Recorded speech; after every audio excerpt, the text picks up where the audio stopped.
Ал жол жапты енді. Айналғанда.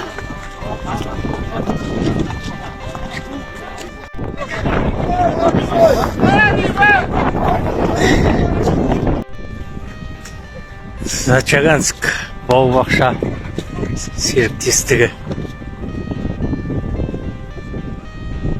Тал түсте халықтың светін айырып соған айқайлап жатыр.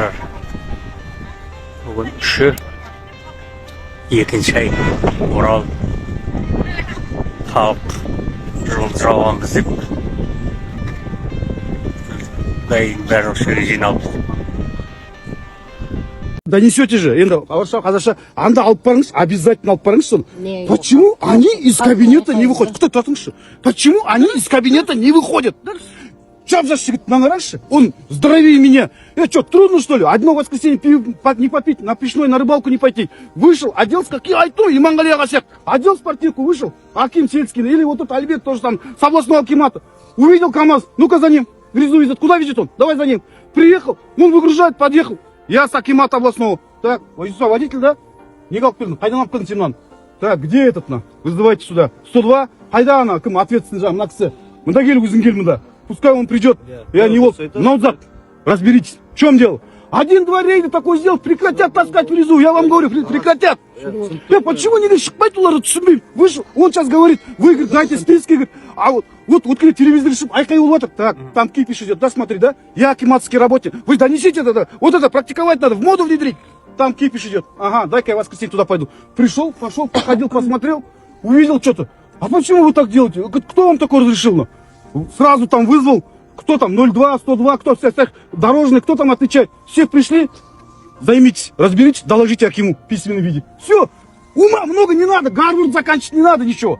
Встал просто, оделся и вышел для народа. Ты же на народ зарплату получаешь. Қиын не аға не сізге? Мысалы, қиын ба? Шық, жүр, көр. Мен көрмеймін біреуіңді мұнда келгендеріңді. Ходите, встал, пошел, увидел, контейнеры лежат, там свинарник. Подошел сюда, подождите. Пришел, увидел контейнер, свинарник, сфотографировал, да? Чем вот это вот, да? Я сам госслужащий был, да? Чем вот это, извиняюсь за выражение, ты что, подхалимство вот это, заниматься, ходить там, за Акиму так, ет қойын, жап-жас жігіттер өткен совещание. Лучше ты вот это сфотографируй, жақсы так боласың, приложи докладную записку, закинь на. Когда вот так начнут, вот народ собирать, да?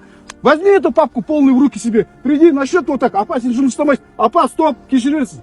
Открываешь, показываешь, смотри, апа, видите, это вся моя работа. Я не сплю ночами, я хожу.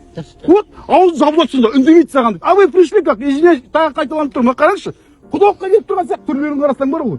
Қарашы, бірде-бір қағаздар жоқ қолдарында. Бірде-бір исходящий, не жоқ. Вот Нұрлан ана өткеннен кейін, я молодец. Я мына қалғандарын қараңызшы. Как құдалыққа келіп тұрған сияқты, галстукпен немен. Қараңдаршы ал. Қалай мәселе, халыққа жұмыс істейсің. Я тоже был чиновником. Я когда народ собирали, я готов ходил туда. Исходящий, бәрін алып барасың, қандай уақыт переживайте түнімен. А вы как пришли, вот, красиво рассказывайте, накладывайте, и все, больше потом шаром покати. Олай болмайды. Вот это я прошу до вас донести до него, до верха. Вот это практиковать надо. Кабинет. И заставлять каждого чиновника делать справку об обходе. Вот, Алибек, чем ты занимался? Вот, неделю 2 раза я сделал обход, субботу, воскресенье, на его выбор. Он пришел, докладную. Мною были выявлены следующие недостатки. Вот такой. И Акиму кидает. И исходящий берет екінші қолын салып алады. Значит, он не ест просто так чиновнические деньги. Он отрабатывает свой хлеб. Это трудно, да? Для этого Гарвард надо заканчивать, да, наверное, да? Какой-то Американ, Вот это, донесите наверх, каждого чиновника обязать этим, аппарат Акима, каждого. Ну, конечно, не женщин там этих, ну, смотреть по должности, конечно. Вот, келет, шығат, 2 апта ойын, 2 күн, чем вот это ходить, вот, подхалимством заниматься, бегать там, блядь, вот так, қараптың жап-жас жігітке, қыз сияқты, елки-пал. Еркек қойын дейтін, халық үшін жұмысшы, старайся, работу делай. Вот. Вот это внедрите. Вот это надо в ножицу туда внедрить. Туда отнесите. Туда отнесите. Приди, с инвалидом переговори. Вот тебе справка. Скажи, что за проблема? Скорый келмейді. Ага. Қандай кім келген жоқ? Осындай келген жоқ. Зал записал. Пошел, докладную закинул. Вот тебе работа.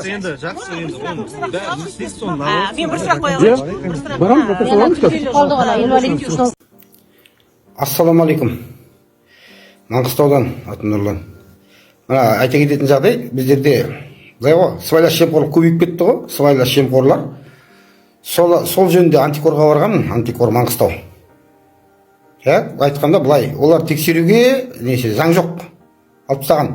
Тек банағы взятка беріп жатқанда взятканы мен ұстаса ғана сондайлар қалды дейді. Анандай барып банағы саусағымен көрсетіп тұрсаң да, міне мынау мен мынау сыбайлас, мынау факты, мынау десең де араласа алмайды. Ондай заңды алып тастады дейді. МЧС те солай. МЧС-терге мына қызыл аймақ дейді, қауіпті аймақтар бар ғой, сол жерлерге біреулер не салып қояды ғой, бір таныс арқылы бір жерден барады да, бір здание салып қояды.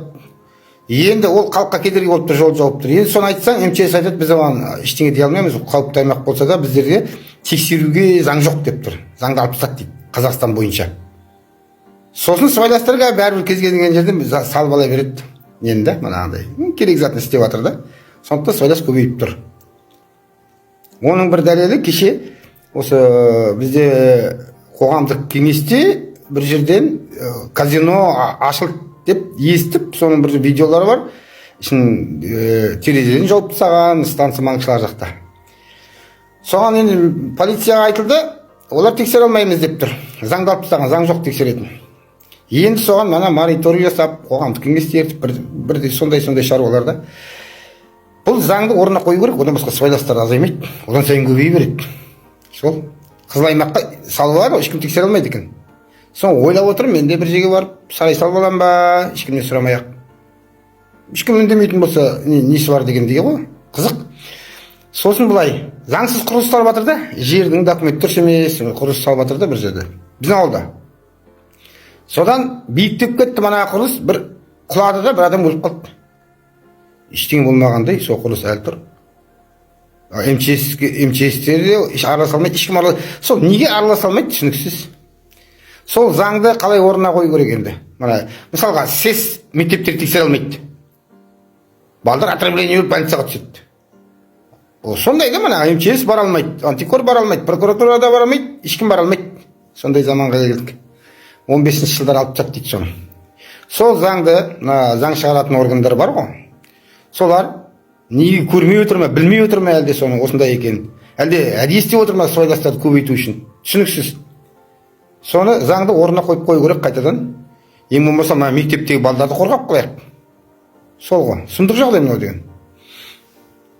Ағайындар, осымен Қазақстан не болып баратыр екен осы. Магазинге кірсек, Каспиймен қабылдамаймыз деп отыр ғой же.